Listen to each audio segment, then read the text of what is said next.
What if everything you've ever believed about right and wrong wasn't grounded in truth, but in a carefully constructed illusion? What if morality itself, its claims, its duties, its sanctified ideals, was not a guiding light, but a shackle, forged not to free the soul, but to bind it?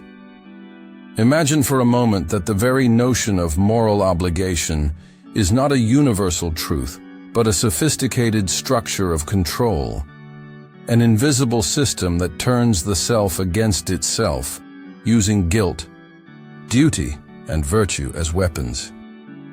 This is not merely philosophical speculation. It is an invitation to descend into the deeper strata of the psyche, where shadows move behind the veil of accepted norms.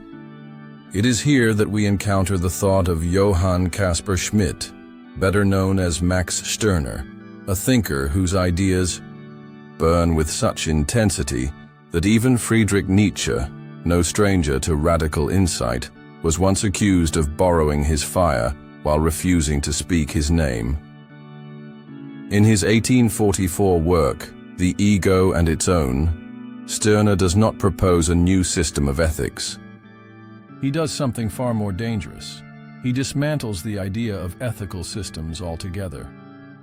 He challenges not only specific moral rules but the very foundation of external moral authority. And in doing so, he uncovers what society has tried to bury: that the self is not truly free while it lives under the rule of ideals that were never its own.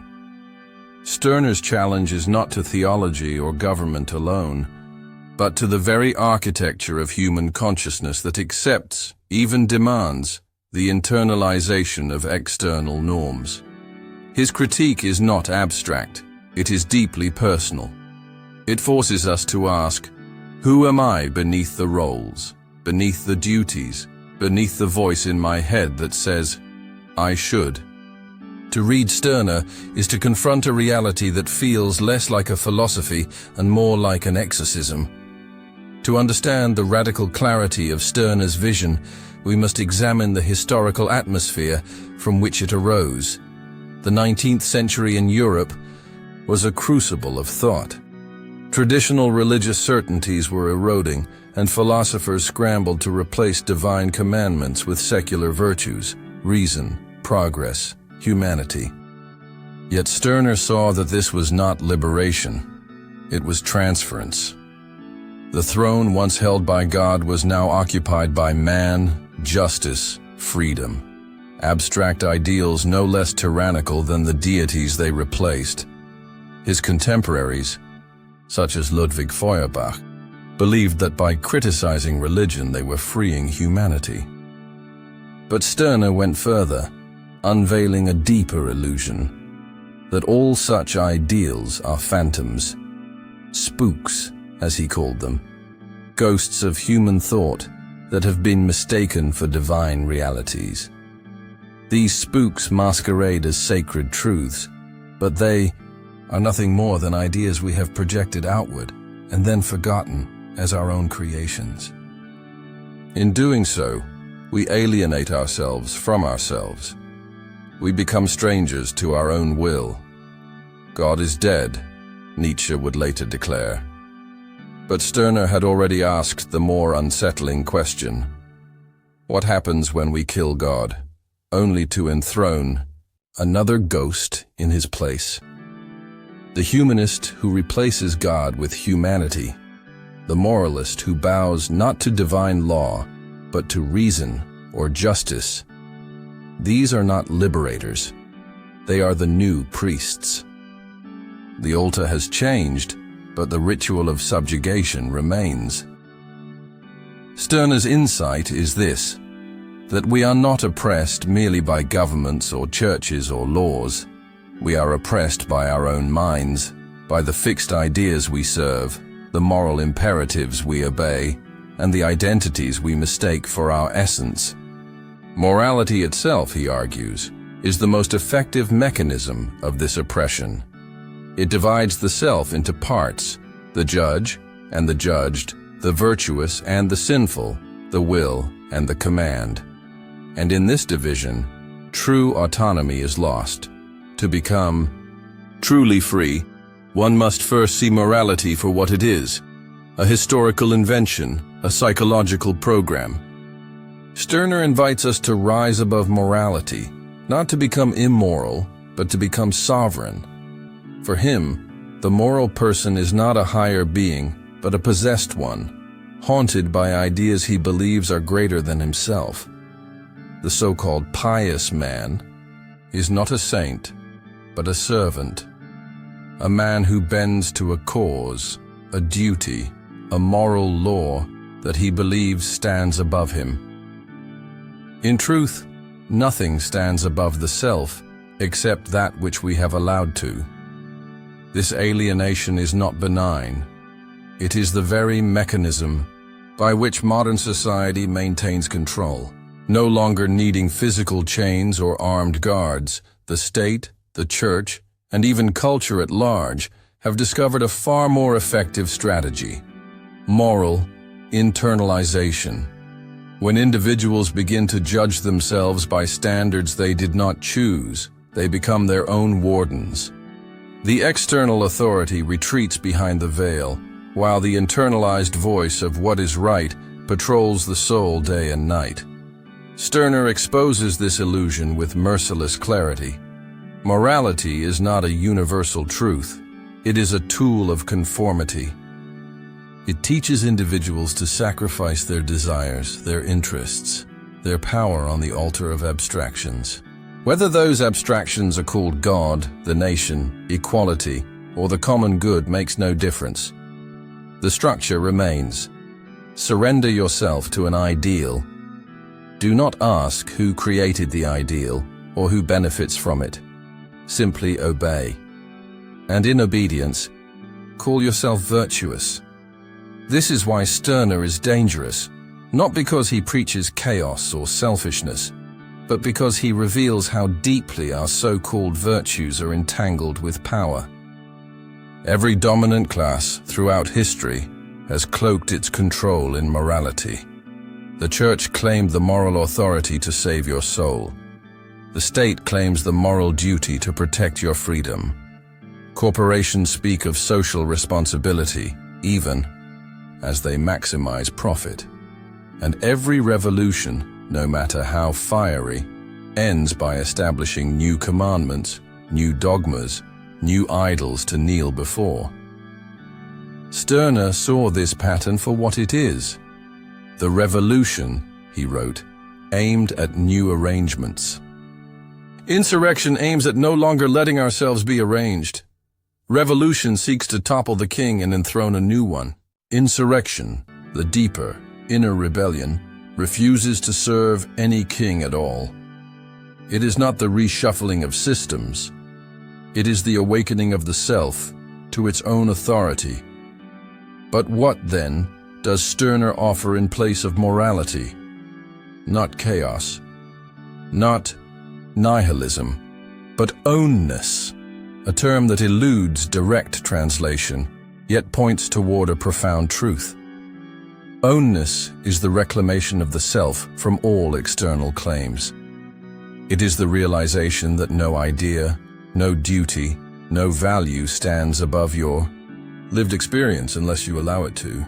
You are not a servant of humanity or morality or even reason. You are your own. This idea is easily misunderstood. Stirner is not advocating for hedonism or cruelty. The unique individual, he says, may choose to act with kindness, generosity, or restraint. But these acts must flow from the self, not from a script written by someone else.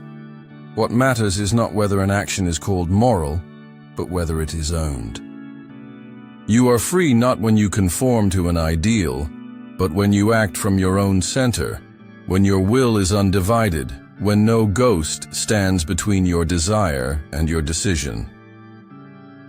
Stirner's thought is not a rejection of community or relationship, but a redefinition of their foundation.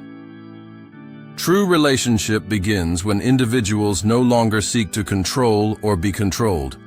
It begins when each person brings themselves, not their roles, not their duties, not their masks, but their will, their presence, their unfiltered self.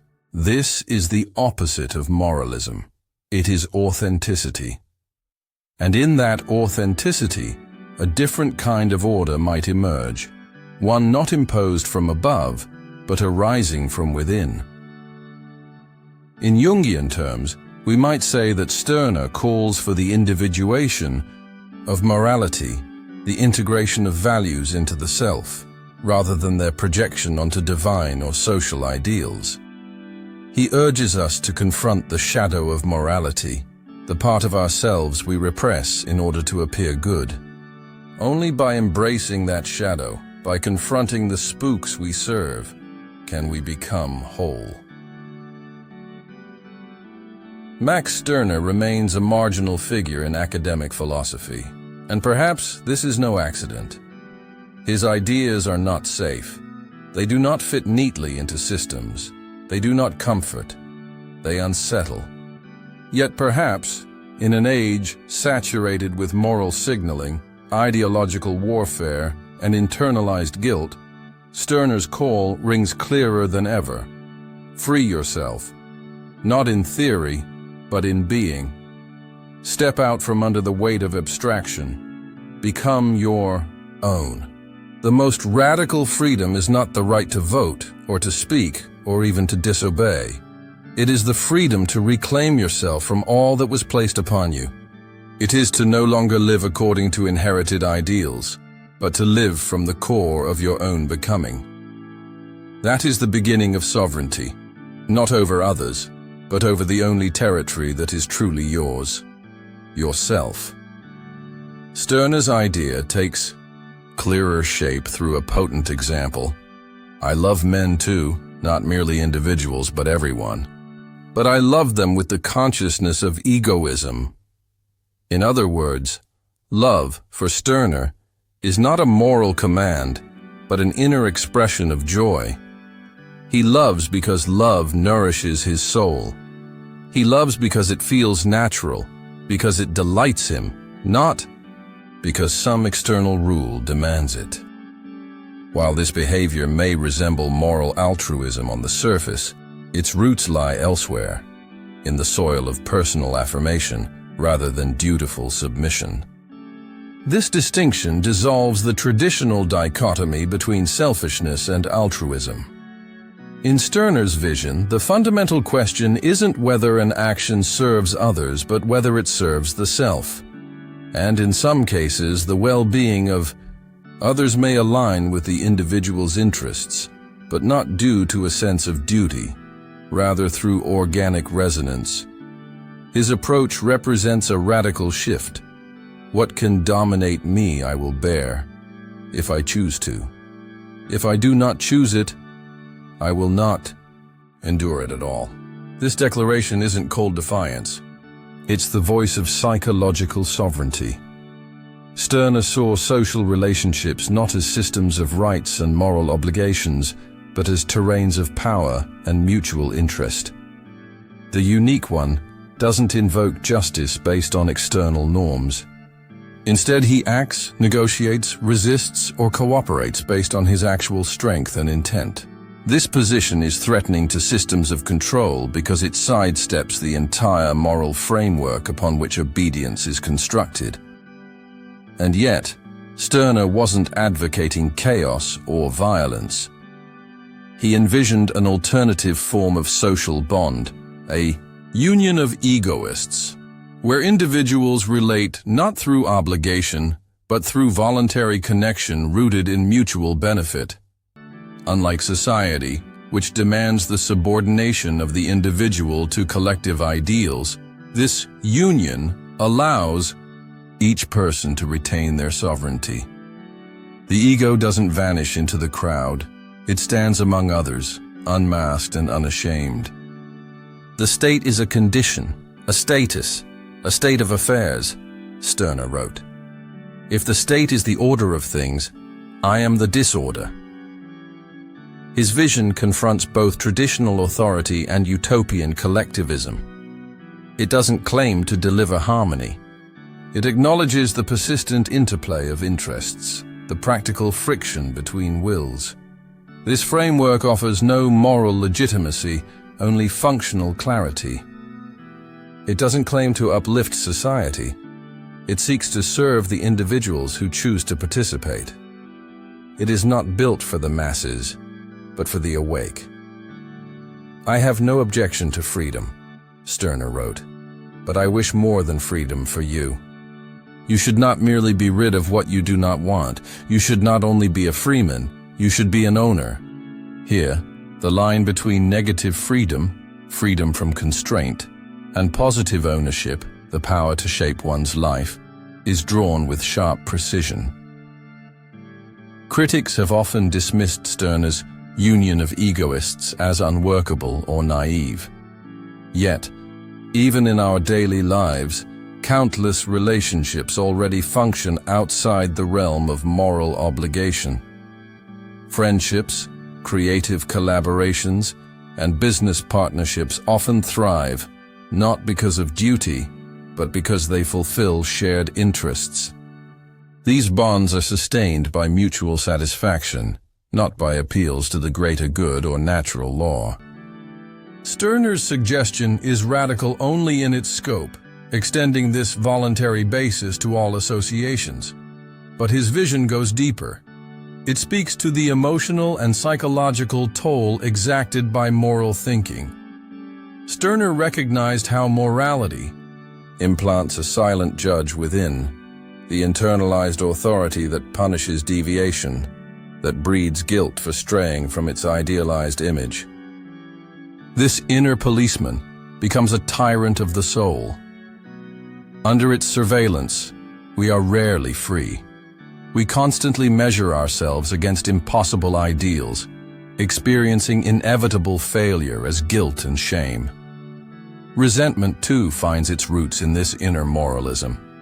When others act contrary to our values, we experience not disappointment, but moral fury. We expect the world to conform to our inherited standards, and when it doesn't, we react with condemnation. What arises is a battlefield of moral crusades, each side certain of its righteousness, blind to the deeper mechanisms at play. Stirner's psychological liberation lies in the recognition that moral standards are not divine laws, but man-made abstractions. The unique one does not need to conform to them. He creates his own values. Actions are judged not by how well they mirror an ideal, but by their impact on the self. Regret still exists, but it is grounded in consequence, not in sin. In this way, the soul is freed from the neurotic spiral of guilt. Likewise, conflict is no longer seen through the lens of moral indignation. It is understood as the inevitable clashing of interests between autonomous beings. One may respond strategically, not righteously.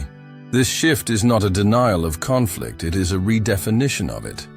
Sacred things exist only for the egoist who denies himself.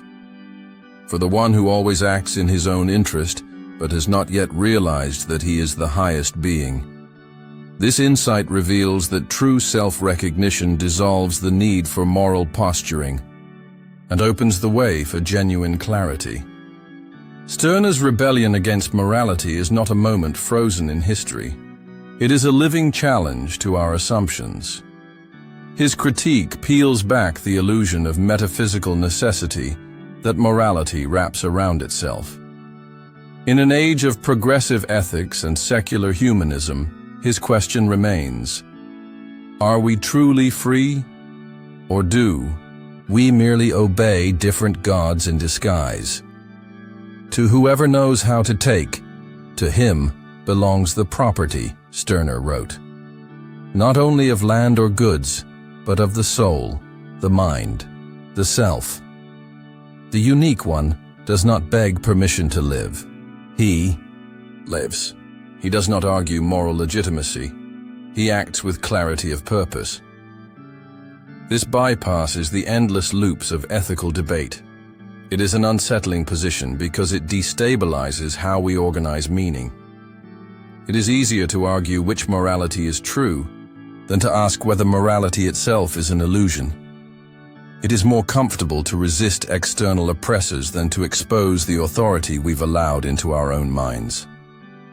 Yet for those brave enough to face this mirror, Stirner offers not anarchy, but autonomy. Not false liberation through a better morality, but authentic freedom through the rejection of all imposed values. I am not nothing in the sense of emptiness, Stirner concluded, but I am the creative nothing, the nothing out of which I myself, as creator, create everything. This is not nihilism. This is the ground from which the self can rise, untethered. His question was never whether he was right by any standard that would merely play into the system he sought to escape. The question is whether his rebellion can lead to greater self-possession, deeper authenticity. Perhaps morality is not false in its facts, but deceptive in its function. Its authority depends on our consent, our internal surrender. Stirner's most radical assertion may be this: only you can answer that question. Not with theory or ethics, but through the lived experience of reclaiming your life from all external masters, including the invisible ones we've been taught to revere.